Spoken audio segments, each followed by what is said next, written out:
Howdy, folks. If you've been told to pick a lane, I want to say something before we go any further. You've been handed advice that was never about your well being.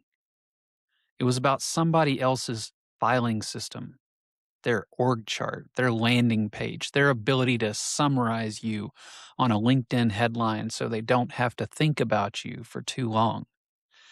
Picking a lane isn't focus, picking a lane is compression. And most multi passionate people I know didn't get more focused when they tried it. They got smaller, quieter, less themselves. They didn't become the specialists they were pretending to be. They became a haunted version of the generalists that actually are, walking around with the muted ghosts of everything they put down for discipline. I want to tell you what I actually do for a living. I'm a software architect. 25 years in, I design distributed systems at enterprise scale, the kind of work where a single bad decision can take down a billion-dollar revenue line. And I'm good at it. I get paid well to do it. People listen to me when I talk about it. I'm also an archetypal tarotist and astrologer. I'm a certified spiritual life coach with a Jungian depth psychology and Eastern mysticism lineage. I'm a podcaster.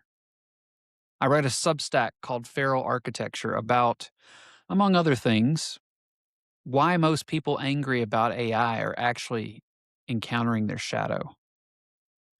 I just released a 22-track rock opera based on the Major Arcana. Yes, a rock opera. Yes, the Major Arcana. Yes, both of those sentences were sincere. I'm a student of Irish pagan tradition. I'm in a multi-year intensive with the Morrigan. I'm in a school of astrological arcana. I do dream work. I keep a book of mirrors. I have an active relationship with deity. I write about all of this publicly, with my real name on it, with the corporate job still attached. If you're looking at that list and waiting for me to apologize for it, not going to. If you're looking at that list and thinking that's a lot, yeah, it is. If you're looking at that list and thinking that's not separate things, that's one person, you already understand the point of this talk. Last month, I was at a summit in Denver, 2 days with the people that I train under. On day one, in an active imagination session, I stepped off a serpentine path and was handed a talisman. That afternoon, the synchronicity field walked me down to a vendor in the hotel lobby. There was a gold serpent ring on the table. I tried it on. Didn't fit me. I left it there. By day two in conversation, I remembered. I already owned a ring like this. A black snake. It had been on my right ring finger, the sun finger on my active hand, for years, until I'd taken it off and put it back in a drawer at home. I flew back. The morning after I got home, before anything else, I opened the drawer, took the ring out, and I put it on. There it is. By the time it was back where it had always belonged, I had the language for what I'd been writing itself underneath the months leading up to the summit. A whole phase had ended. A new one was already in motion. The work I'm doing now, meeting creative professionals who are encountering their shadow through AI, was already there, waiting for the ring to come back. Here's what the whole thing taught me. What I needed was already mine. The synchronicity field didn't want me to acquire a new ring. It wanted me to put back on the one I'd taken off. If you're multi-passionate, you already know what I'm describing. The dream tells you something 6 months before the calendar catches up. The card you keep pulling is naming a transition you haven't admitted yet. The ring stays in the drawer for a season, and then one morning, it doesn't. That kind of knowing is data.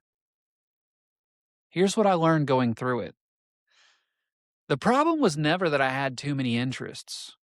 The problem was that I kept trying to organize them by someone else's taxonomy. Code over here, magic over there, strategy in one box, soul in a different box. Like the parts of my life were going to refuse to talk to each other if I labeled them correctly. But they were never separate. They were already in conversation. I just couldn't hear them yet. So, how do you actually hold it? That's the question, right? Not, is multi passionate okay? We've already established that it's okay. You don't need my permission for that. The question is operational. How does one person carry 6 domains and not detonate? I'm going to tell you what I actually do, not what I read in a book, what I do. I think of myself as a stack of archetypes, 6 of them roughly, that activate based on what the moment is asking for. There's the architect, the part of me that perceives structure where other people see chaos. The architect runs my software work. It also reads tarot spreads because tarot is a system of relations. It also reads my whole life, what's load bearing, what's decorative, what's about to fall. There's the magician, the part of me that works at thresholds, the transformer, the one who finds the synthesis across domains that don't usually talk to each other, the one who brings Jungian psychology into a tech leadership meeting and watches the room reorganize itself around the new frame. There's the operator, the implementer, the one who finishes things, the one who, when the analysis has gone on too long, calls the decision and ships. There's the rebel, the one who refuses false authority, the one who names what others have agreed not to say, the one who keeps the fire alive when the institutional pressure is trying to put it out. There's the teacher, the one who builds capacity in other people, listens for the question beneath the question, doesn't give answers, surfaces the answer the person already has but couldn't see yet. And there's the seer, the part that knows before it can explain, the one who reads the room, the one who trusts the dream, the one who notices the recurring pattern across 3 years and names what's actually happening. These aren't roles I switch between. They're a stack that's always running. The question in any moment isn't which one am I right now? It's which one is the right tool for what's in front of me right now. And here's the thing nobody tells you about running an archetypal stack. There's a core tension inside of it. And for me, that tension is between containing fire and expressing fire. The architect and the operator want containment, sustainability, discipline, strategic restraint. The rebel and the magician want expression, raw truth, creative eruption, the version that doesn't calculate how it will be received. And that tension isn't a problem to solve, it's a navigation tool.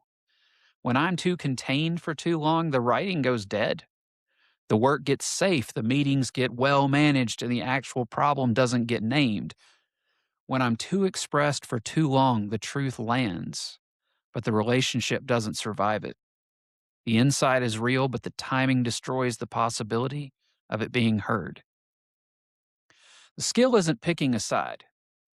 The skill is conscious choice, knowing which mode the moment is asking for and choosing on purpose. That's the method. Stack of archetypes. Core tension is compass.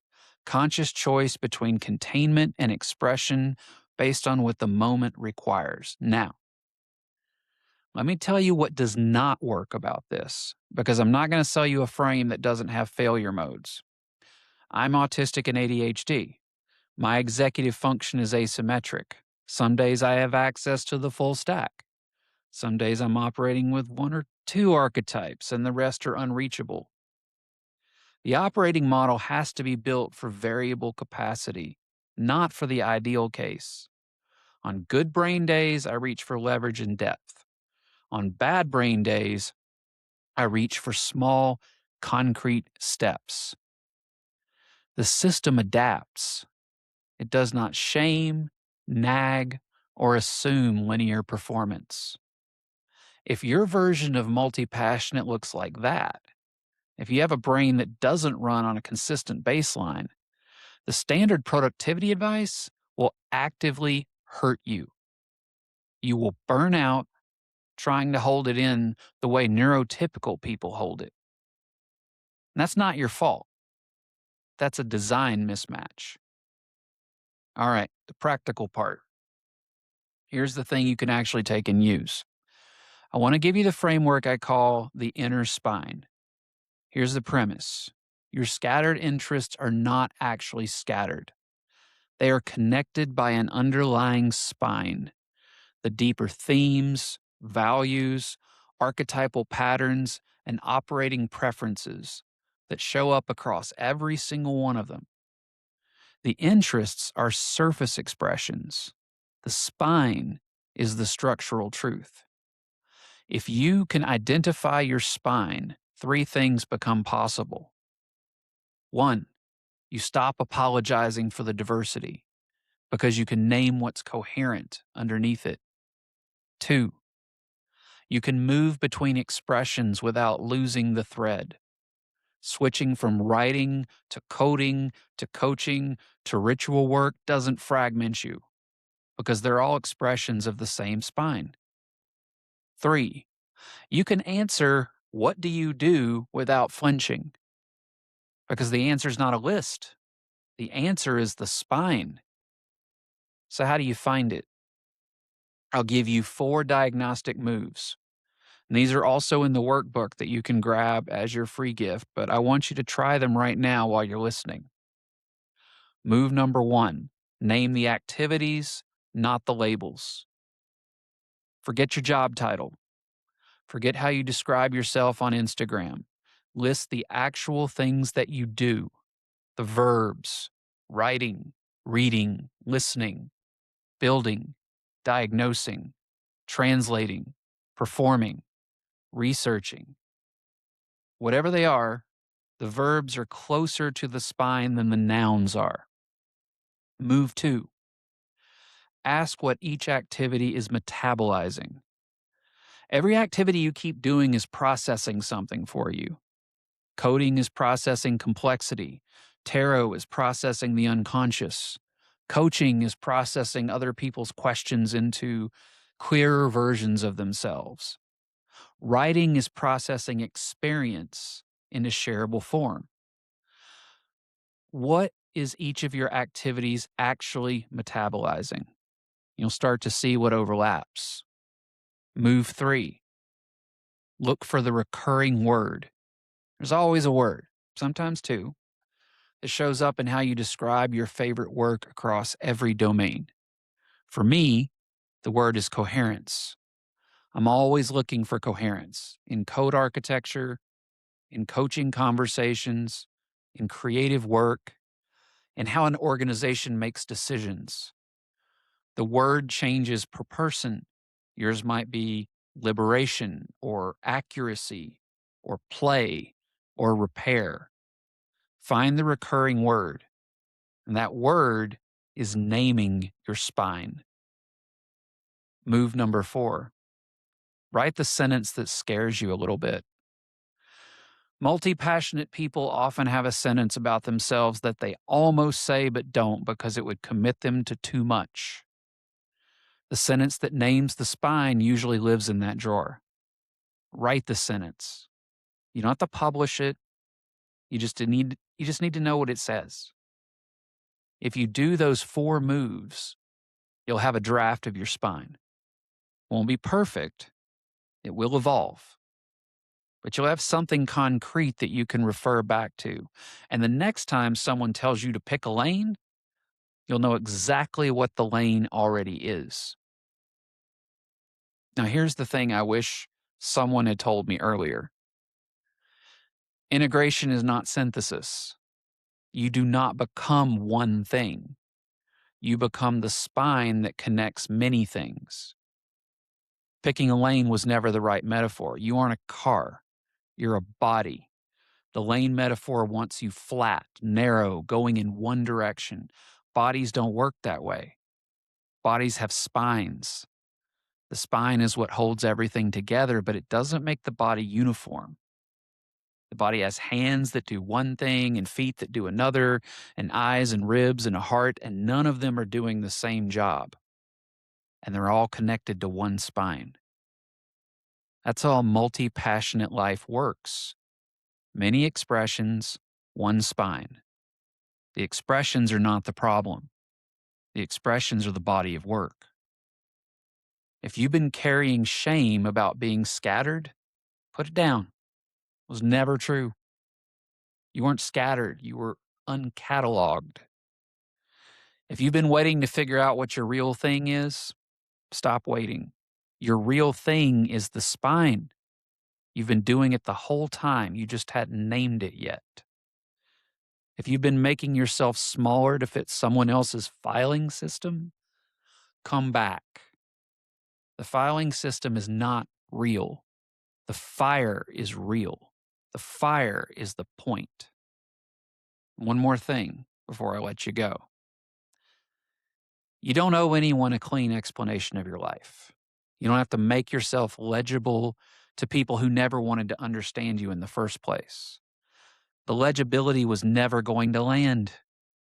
It was a tax they kept making you pay so that they wouldn't have to do the work of seeing you. You can stop paying it. The work is to be alive in the actual shape of your life. Not the optimized shape, not the marketable shape, not the version that fits the elevator pitch, the actual shape. That's all I've got for you. The Inner Spine Map workbook is yours. Links in the description. Walk through the 4 moves, find the spine, then stop hiding it. Thank you for letting me into your quest. Stay feral, folks.